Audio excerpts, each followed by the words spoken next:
And now you have to ask yourself, how did 50 come into the possession of Diddy's footage for Diddy's documentary about Diddy?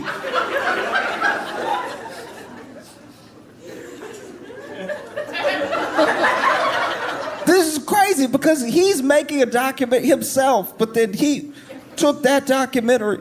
Apparently what happened was that Diddy did go to jail and then he couldn't pay the cameraman. Kurt Barrows has a lot of insight. And, you know, this documentary is about people being able to tell their truth or tell their version of the story. And For years, Katt Williams was written off as just another outspoken comedian. Too raw, too unfiltered, too easy to dismiss. People laughed, shrugged, and moved on. But something changed the moment he sat down with Shannon Sharpe on Club Shay Shay. The laughter didn't hit the same. This time, people leaned in. Because it wasn't just jokes anymore, it was timing. His words started lining up with real events surrounding Sean Combs. Questions about power, influence, and control in the industry suddenly didn't feel so far-fetched. Then came 50 Cent, shaking things further with Sean Combs, The Reckoning. The documentary pulled together patterns, timelines, and long-circulating footage. But viewers noticed something strange. It wasn't just what was included. It was what was missing. Names, connections, entire pieces that felt deliberately left out. And just like that, Katt Williams didn't sound crazy anymore. He sounded early. Def Comedy Jam 25. It's good to see so many funny people together in one room, all wondering the same thing. Is Katt Williams gonna show up? Shit, I'm nervous as hell right now. Oh, he's right there. There he is. I didn't know he was right there. Nigga, I would not have said that if I had seen that. Yeah. Not used to quiet, introspective Katt Williams. No. Well, let me ask you this. When have you ever seen this many heavy hitters all together at the same time, in the same room? Yeah. Right. Giving food to the poor. They was on the streets getting people off of drugs. So they knew Pac had that in them. So I definitely would say they was watching them. Yeah, I mean, me hearing you break that down like that, you know, you making some good points. And not only that, you know, Pac himself had disdain. He had hatred for cops. Well, crooked cops, let's say that. You know what I mean? Because the same thing, you got to understand, a lot of his music, he was going against the cops. And off his, even personal, when we around him, he just had a hatred for crooked cops. So one thing about Pac is that, but he used to always say, like, if it's a cop that really do his job and he's fair, we love him. But because he went through what he went through as a kid, you know what I mean? They used to have to, you know what I mean? They used to be in the buildings and waking up and they got to put peanut butter all over the walls to hide the prints because the FBI is coming. They had to run to another house. So he grew up in that environment. You know what I mean? And then he got police brutality against him when he was crossing the street. And then he hear how they put a shotgun to his mother's stomach while she was pregnant. So if you hear this as a kid, you're going to naturally have a disdain or hatred towards the police. When he got older, he realized that all police not bad. At first, it seemed like a simple question. What if Sean Combs wasn't operating alone? What if there were layers behind him built over time, protecting something bigger? Katt Williams once hinted at a number, 7. 7 untouchable figures in the industry. Back then, it sounded cryptic. Now, people are revisiting those words, trying to connect the dots and fill in the blanks. Prostitutes, having them come to different places and have sex. It was that too. Because let me just tell you something, man. The feds ain't give a damn about Cassie getting her ass whooped in that hallway. Let's keep it a buck. We had several times that we've seen professional athletes smack and beat up their girls on camera. Jay-Z got his ass whooped by his sister-in-law on camera. What's her name? Right. Solange. You got his ass. The feds ain't step in and do nothing. The feds don't care about you getting your ass whooped. It's those other things that come under the guidelines that they care about. Yeah, I mean, the tape comes out, man, and the way I seen it when the tape came out, it made it look like everything Cassie was accusing him of now has credibility.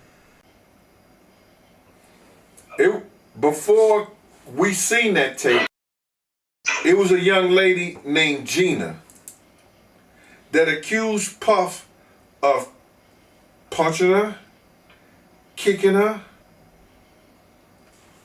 and totally assaulting her while she was pregnant. Not one news media other than I think Tasha K ran that. Nobody did nothing because he was protected by those people. He was still in good with those people. The federal government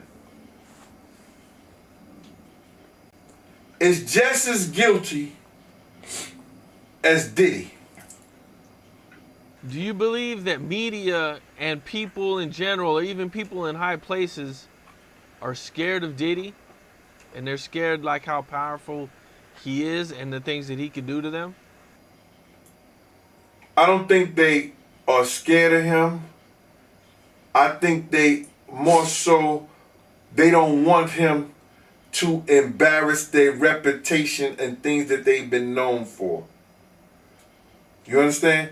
I think that they don't want, if they was in any of those freak-off tapes, if they played a part in any of those Diddy sessions, they don't want it to get out to the general public to make up their brand. That's why a lot of those rappers, that's why a lot of those athletes, they not saying nothing and they quiet as a church mouse. Because now they don't want to mess up their brand and they don't know what he's going to say. You ain't heard nothing from his biggest fan, Stevie J. He been quiet.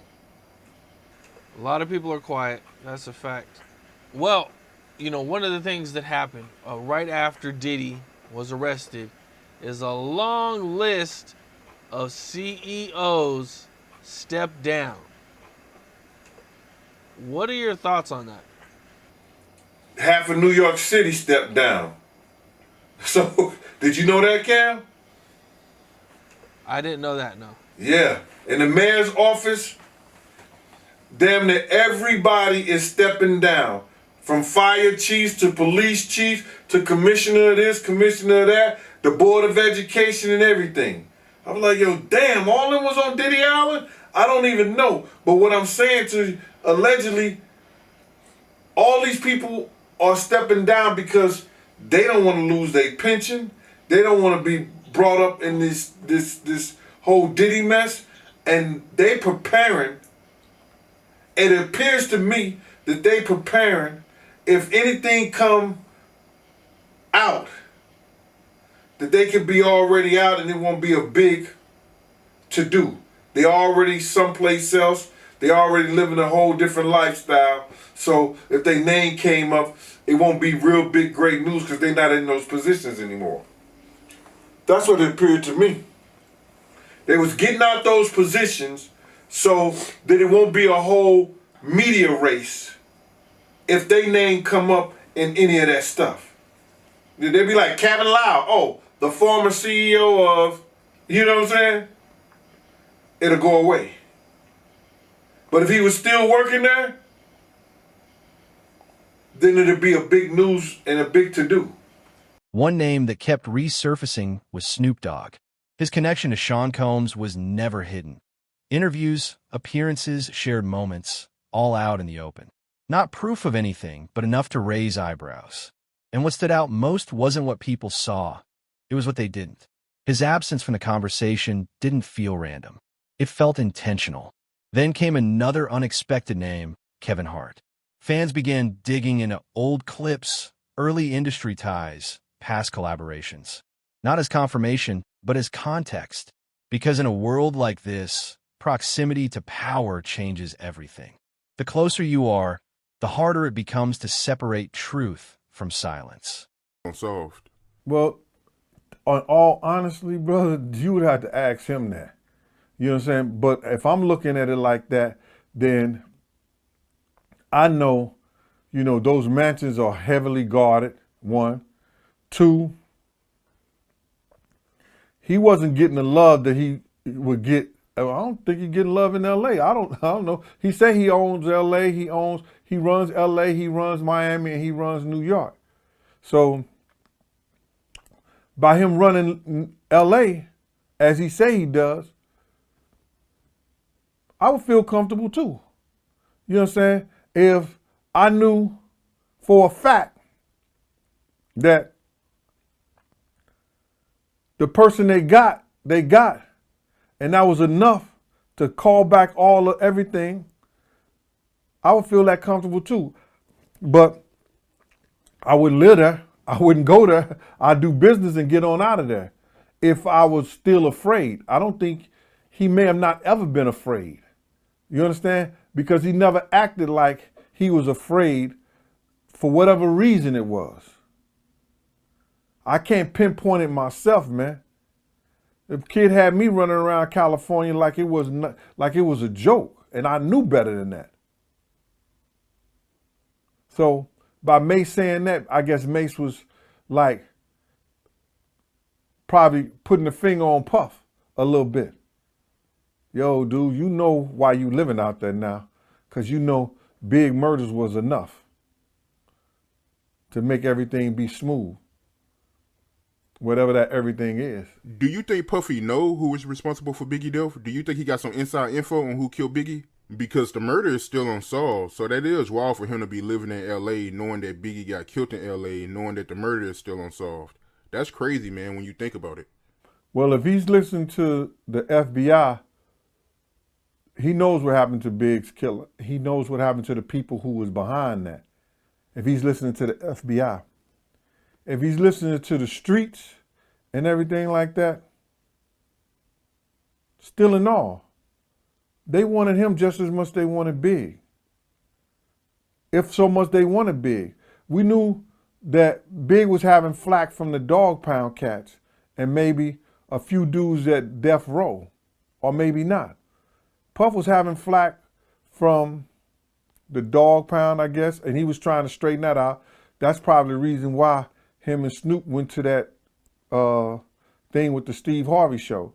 But anyway, I think Puff was just trying to air some stuff out. So he knew Big was leaving his label. He knew Big was starting his own label, having his own thing. So he was trying to straighten out as much as possible so none of that shit that was happening with the Junior Mafia would go over to Bad Boy and their artists when they start their new thing. And then there's Maze, arguably the quietest name in all of this. His history with Sean Combs is well known. Contracts fall out distance. So when everything started surfacing, people expected him to speak. But he didn't. And sometimes silence says more than words ever could. The deeper you look, the clearer it becomes. This isn't about one person. It's about a system, a structure where influence controls visibility and visibility controls accountability. Because when something grows too big, too connected, too risky, it doesn't get exposed. It gets edited. That Rat Pack, and I don't even say their names because they said I got their names wrong last time. What's his name? Kushner? What's the other guy? Leonardo? Yeah, his name. Man, I don't keep up with these cats. But I heard that that's not only the tape that's being shot. There's some other tapes out there, other people too with him. And him doing some things with some other people. So it's quite a few tapes that might be out there, what they're hearing. And I don't want to see the tapes, but I want to know if they really true. Because if they got if they got some tapes out there and it's with some underage, whether it's celebrities or not, it's gonna be crazy, bro. It's gonna be real crazy. And they're gonna have to bring that to forefront because the prosecutor's gonna want those tapes. And they're gonna do whatever they have to do legally to get those tapes. No ifs, ands, and buts about it. So we just better hope for his sake, that's just a bunch of bull crap. But then there's lawyers out there saying, yeah, the tape does exist. Lawyers got on television to say the tapes exist. I don't really know or trust that, because they was trying to say he had a tape with one of the bodyguards and this lady that came out. So we don't know what to think until we actually see that and we get that version. You remember we had that bootleg version of R. Kelly tape? Yeah, I remember that. They don't even bootleg. Yo, they don't even bootleg no more, man. So it's going to be hard to figure it out if it does exist. Do you believe the guy in the tape is white? If he's bigger than Diddy and he's not none of the names that I said, probably so. But then they say he was young too. Yeah, they say he was young. Let me get his name right. I hope it ain't the Bieber. I hope it's not the Bieber. That's a good one. It might be him. But if they saying that the guy is young and he's an A-lister, I can't think of that many black people, man. Right. Not at all. And somebody that more powerful, more of a celebrity than Diddy. You understand what I'm saying? If they were saying somebody that was more celebrity than Diddy, he was an A-lister, he was younger. You know what I'm saying? And if he's not black, it would have to be the Bieber. That's his name, Bieber? They said I got that wrong too. Justin Bieber, allegedly. I don't know, bro. Right. But when you heard the news that Diddy, he had a tape with another man, did that catch you by surprise or no?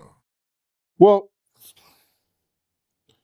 all this shit is by surprise to me. A lot of this shit is by surprise to me, to be totally honest, man. Because I knew Puff, I knew Puff Daddy, I knew Diddy before he was Love and Brother Love and back to Diddy. So, no, but the Diddler, he's the Diddler now. A lot of it's surprising, but it's not unheard of.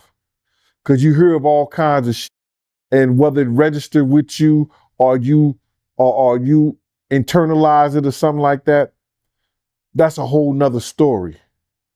But a lot of this stuff is crazy. But this is the world that we live in now, man. That these individuals thinks it's all right. Bruh, when does it comes all right to be sitting there eating food off a naked woman? When did we start doing what they do? Let's keep it a buck. When did we start doing what they do? These guys is popping pills. These got Jay-Z dancing with a chick that's into cannibalism and supposed to be witchcraft and stuff like that. When did we start doing that? It's messing up who we are and our culture. And these guys that is out here selling it to us like it's all right. And it's not all right, bro. We got to get back to us and what hip hop was meant to be. Not what they want you to think it's supposed to be.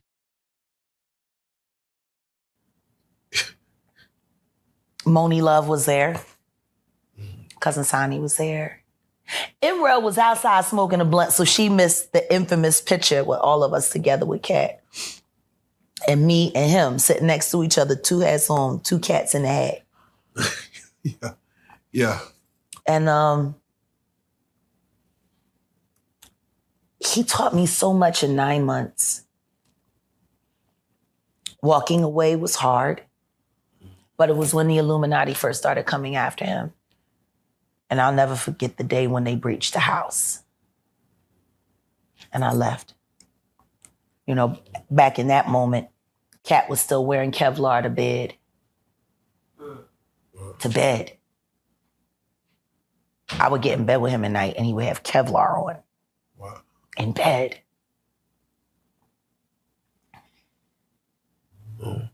Then comes the part that really shifts everything. 50 Cent claims there are over 100 hours of footage that never made it into the documentary. 100 hours. And that raises the real question. Not what we've seen, but what we haven't. Because if there's one thing Katt Williams hinted at,